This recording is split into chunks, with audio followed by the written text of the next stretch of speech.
everybody. My name is Angie Murenga.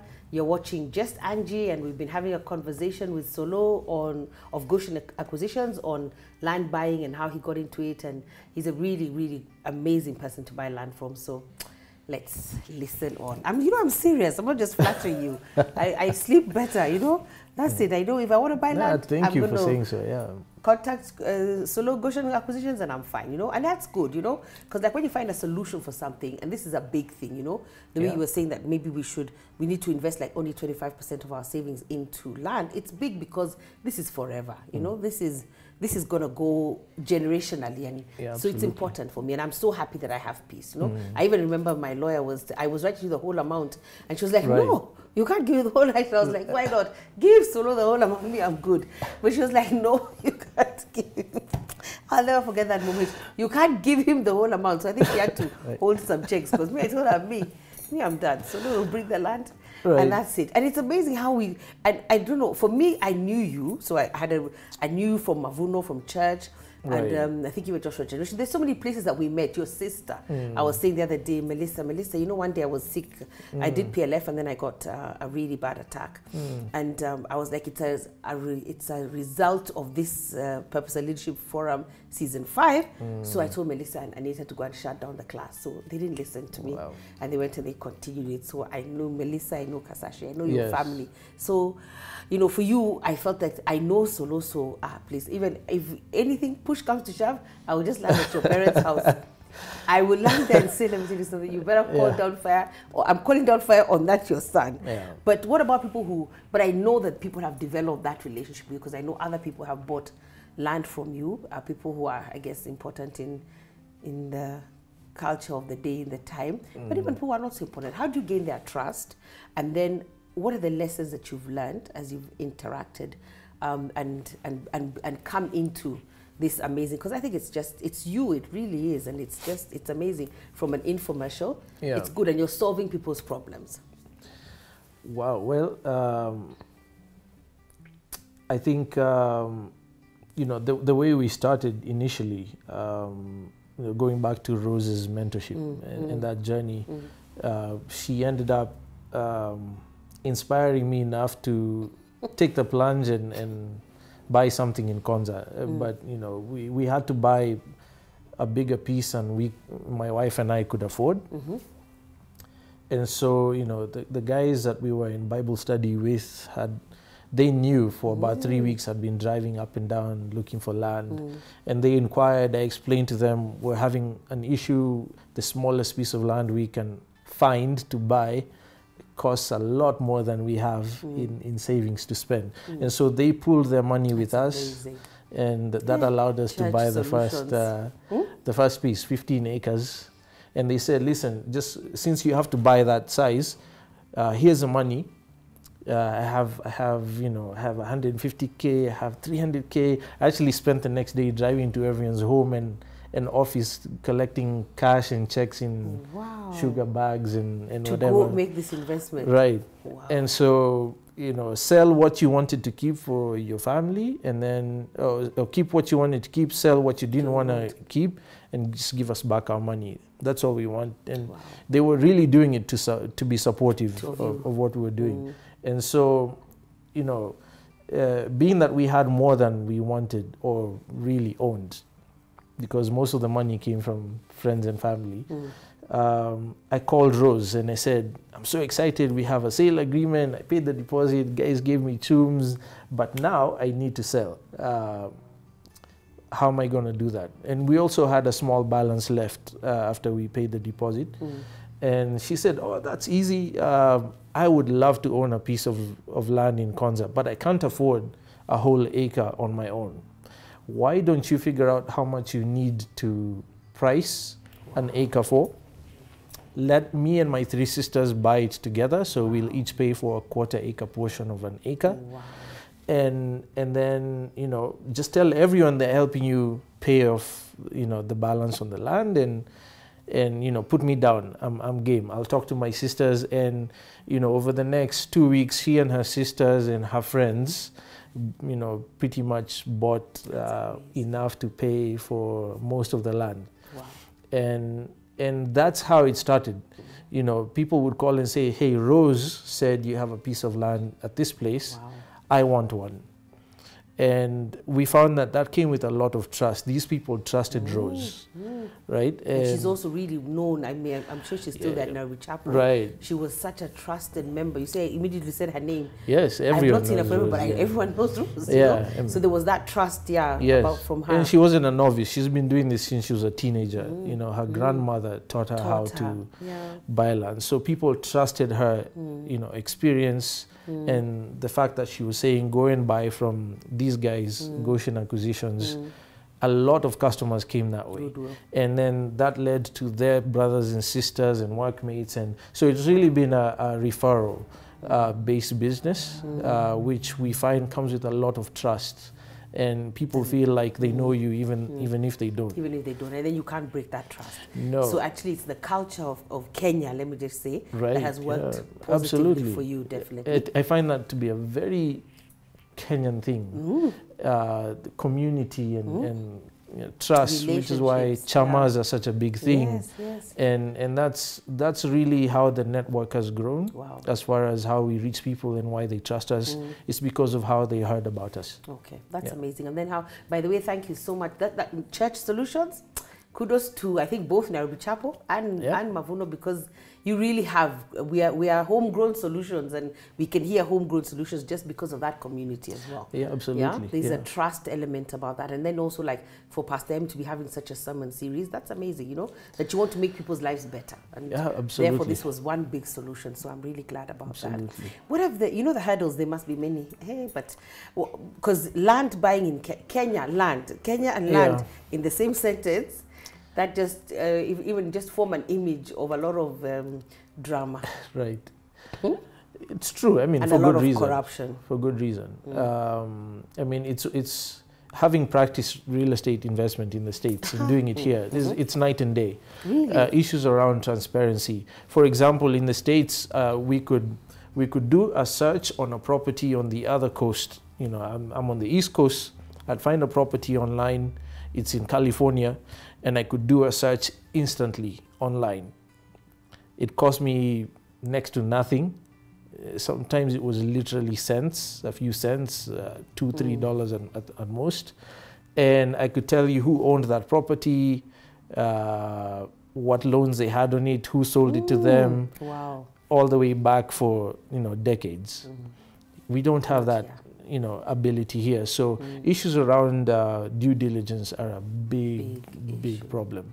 And that creates a darkness that, you know, kind of breeds all the other messes. Corruption, fraud, you know, people conning even their own family members just because it's impossible to gain access to who actually owns the property. Right. So that was the biggest challenge. But also surprisingly, I found that if you're willing to follow the due process, no matter how long it may take, no shortcuts, it eliminates minimum 80–90% of your risk. That is such amazing wisdom.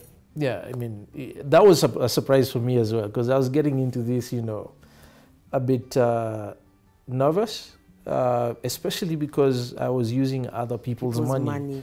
Right, people who were trusting me with their savings. So you wanted to make sure that you could rely on that trust and deliver. Absolutely, there's no time for games. So I paid very close attention to what the due process is supposed to be. I didn't just hand over everything to a lawyer and say, you know, do it for me. I got involved. I went to the county offices. I sat on dirty wooden benches with sometimes not the nicest smelling people for hours on end, because the guy who's supposed to sign the search report has stepped out for lunch 4 times between 9 a.m. and lunchtime, right? But, you know, through that, I learned what the due process is. And it's very simple. It's not rocket science. It's just that the government hasn't done a very good job at informing the public on what the due process is supposed to be. And so there's a lot of opacity in that whole process that discourages people and also creates the impatience that, you know, makes people bribe and because if cut I grease corners. your hands, I'll make it go Right. faster. When in reality, it's actually not the truth. No. If I just took my time, I would save myself a lot of, I guess, loss, anxiety. Yeah. So what I love about that statement is you've just said what I've said, because I feel corruption is due to shortcuts. Yeah. It's just not being able to wait for the process, so you would wait. Sure, we wait. You'd be surprised how long we wait for the silliest things. You know, we wait 2 weeks for a search report, which is supposed to take like 10, 15 minutes. It's not a 10, complicated. 15 minutes, but you wait for 2 weeks so You that wait they for do it 2 right. weeks. Haven't they? Don't they know who you are? I was thinking by now they should have seen, here comes that. Well, yeah, we think like Joseph, here comes that dreamer again, you know, so we can see you coming. So, and they used to like, this guy. Maybe some the first registries time, are, yes. Maybe the first time they asked you for maybe a bribe or something, and you said no. They always then do, now they know that this guy, no matter what you do, he's not giving it. They don't get it. Some registries have, you know, if you deal with a particular registry long enough, they get familiar with who you are, and they understand kind of how you operate, and so that helps. It pays off in the long run. But you know, you don't always have the luxury of dealing with the same registry every time. So it's a continuous challenge. But you know, if you follow due process, and this is the thing, I try to encourage people just to understand. The due process is very simple. If you follow that alone, that's majority of your risk gone, because you know, red flags will be raised along the way as you follow the due process. Pay for the silly receipt. It's 500 bob to do a search. Pay for it. I know the president recently waived search fees, so people can. Does that make life better or more complicated? So, you know, it's a bit of a mixed bag. It makes it easier for people to access information, or you know, get into property investment. You can check out several properties at once because it's free. But I also think it's taken away some of the accountability that keeps you safe from fraud. Yeah. Because you know, that's one of the first things we learned, that if I pay for a search, I pay the cash office 500 bob, they give me a Ministry of Lands, Government of Kenya receipt. Give me my receipt. I hand in the original with my search application. I keep a copy. The moment I do that, the clerk receiving the application knows that they can't falsify the report, because the government has taken money from you to issue an accurate accounting of what the file says. If they take that risk, you know, the government is technically culpable. You could sue the government and they'd have to compensate you for any losses. But, you know, the clerks kind of generally understand that. If you present a receipt, we have to produce so I have to go to the file room and pull out the file and look at the thing, do the thing. The registrar has to sign and stamp it and seal it, which might take longer. But if you don't, you know, they can let it say whatever, you know, they've planned for it to say. You pay the wrong person, and you're left out in the cold. Sometimes I think those kind of systems help. I think sometimes little things. It's just something that will just guide the process. Right. So the issue of not having to pay for a receipt, I find is a bit of a mixed bag. But hopefully the government will find ways to weed some of those risk issues out of the process. I think you've had a lot of fun. You've at least made a success out of the land buying acquisition, which is amazing. Well, we're still learning. We're still in the journey. But you're not nganganang, at least. You know, you're not nganganang. No, I stopped nganganang. We are blessed. We are blessed.